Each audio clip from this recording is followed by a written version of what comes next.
So we're going to look at the mangrove as a symbol in crossing the mangrove and the way that it functions in tandem with um, the narrative structure of the text.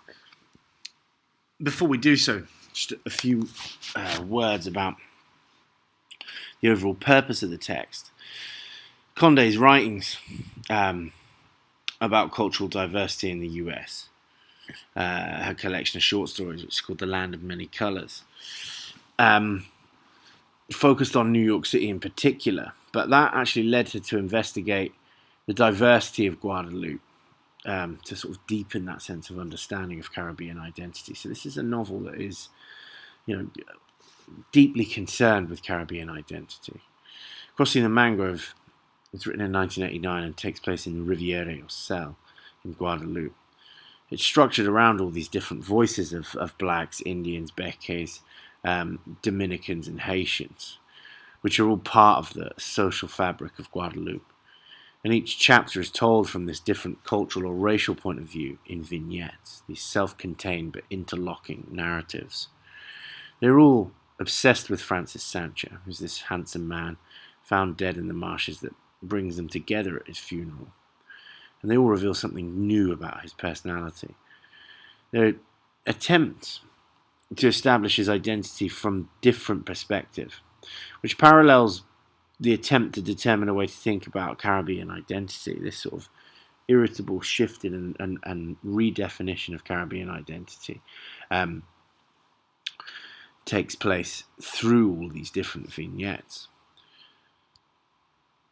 Obviously, the mangrove itself is the network of trees that live in saltwater kind of tributaries and swamps. And I think if you think of the text itself, the interconnections between all of the characters that you see in this deep swamp-like structure of roots that underpins a mangrove swamp is the sense of interconnection that each of these characters appears to have with each other. But then obviously above the surface you see these kind of isolated trees that seem not to be deeply connected with any other part of the swamp. But of course, even here, this tree is connected to this one through this extremely complex root network.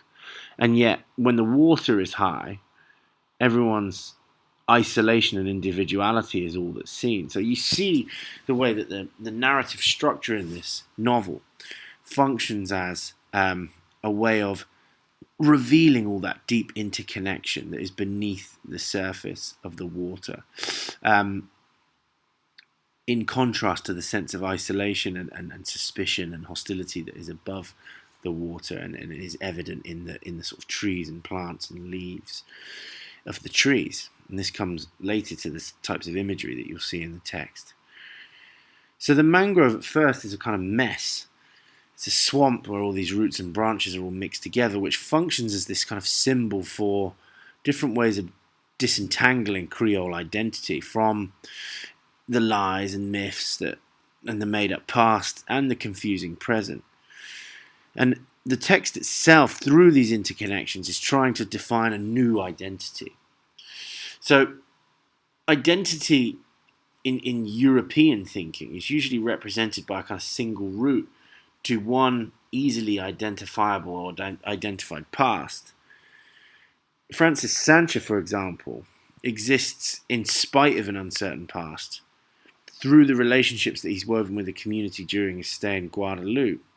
So it's not so much his past that he keeps trying to dig up and ascertain, to pin down. It's through his interconnections with others that he defines who he is. And so the Creole identity isn't to be found in the past, but in the relationships that each Creole weaves in the present. So through those interconnections, each character defines an identity by virtue of its interconnectedness, its hybridity, its heterogeneity. Those concepts are the ones that define identity in this text.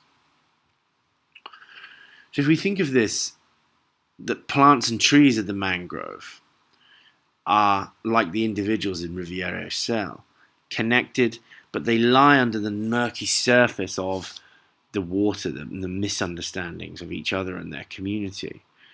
And individuals aren't really aware of this interconnectedness with each other and understand their society in these crude hierarchical terms.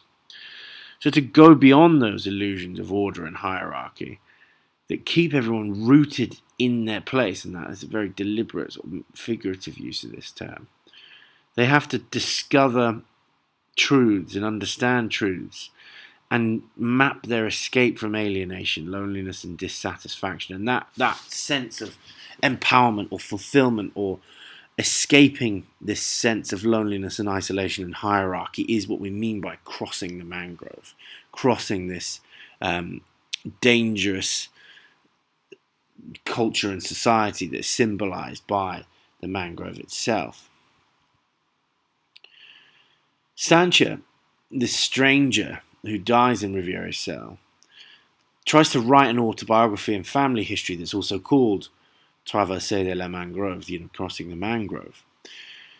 And the novel has the same name to his project, which is a collection of testimonies of community members who gather together at his wake and memorializing him and reflecting on their own lives. So if we think about this, the book itself that Sancho is trying to write, that is about pinning down the past, becomes the novel which is about existing in this sort of horizontal plane of interconnectedness in the present. So rather than delving into the past, the novel shifts from what he imagines it to be and what he hopes it will become to the thing that we read that redefines Caribbean identity. So the novel itself has a kind of mangrove-like rhizome structure. Rhizome is the sort of biological genus that the mangrove is part of, which doesn't have a kind of point of origin and a sort of hierarchical top and bottom. It proliferates horizontally and is interconnected deeply and doesn't have a sort of top, middle and bottom like a hierarchy, like a tree, with a root, trunk and branches and leaves that all come from that point of origin of the roots, that functions as a metaphor for the way people think about their past. Well, here we've got something that functions horizontally in the present. So the novel has this structure that's composed of individual testimonies that are connected to one another through memories that are contradictory and imperfect of this man. So the rhizomatic structure of the text reflects this complexity and multiplicity of a Caribbean community. You can see what we mean by this visually here in this kind of image of a rhizomatic root network that has this deeply interconnected, complex sense of entanglement, but very little sense of where it begins and where it ends and what's in charge of it and what's at the bottom of it. Now, this is where this becomes a little bit more complex. The rhizomatic mangrove creates a sort of singular plane from which shoots rise above the water's surface. So, if you see these shoots above the surface to a sort of casual observer, they appear to be separate plants, but the shoots are connected to one another along sort of laterally oriented, tightly connected roots. So this sort of horizontal system provides a model for something that's anti-hierarchical. And this is where the narrative functions. There is no hierarchical order to this narrative. It functions horizontally and in a kind of perpendicular fashion. It also then becomes a kind of a level playing field from which each shoot rises, and that the death of Francis Sancho represents that sense of some kind of leveling process where everyone becomes equal in that moment of mortality. And this leveling process is kind of opposed to a terrestrial tree, where the roots extend vertically downward as the trunk grows vertically upward, and movement being possible only up or down. We've got this movement through time as the equivalent of a tree-like structure. And the relationships on a sort of normal tree are located along this kind of vertical axis, meaning that people are always sort of situated above or below one another. You know, you are the trunk of someone else's branch, or you're the branch of someone else's trunk. But in the rhizome, everyone is connected and no one is above or below each other.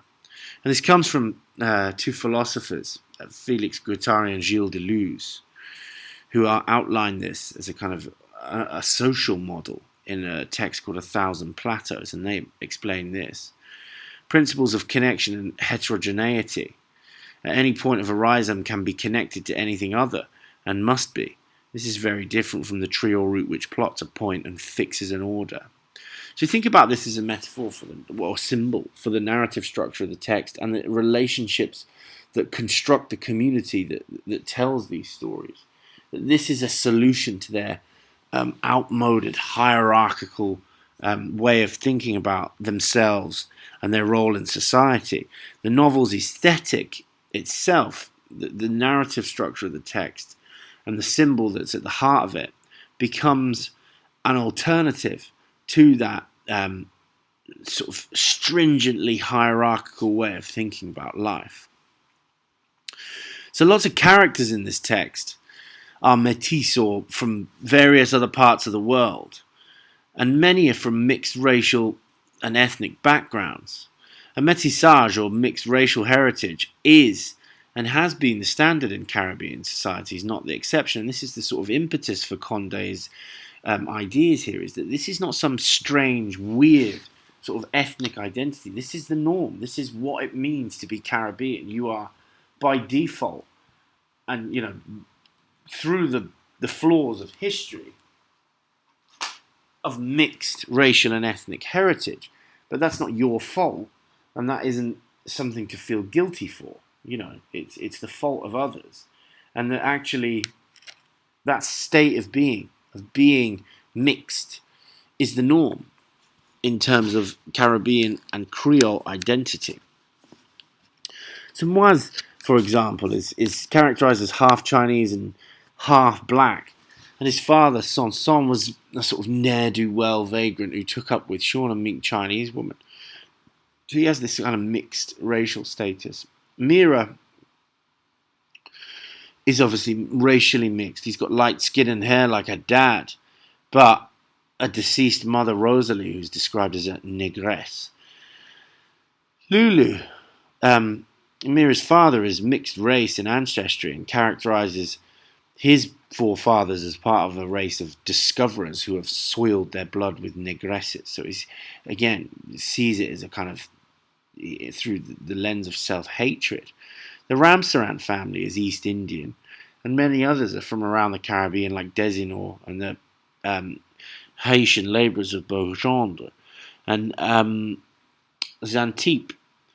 Dina is also Dutch-Indonesian stepmother of Mira, who describes Francis Sancho as a mixture of palette of colours when she first meets him. And Sancho explains to Lucien Évariste that he was born in Colombia and travelled to Africa and North America and Europe before coming back to see where his ancestors lived. So there's this enormous sense of mixture that defines the state of existence of these characters.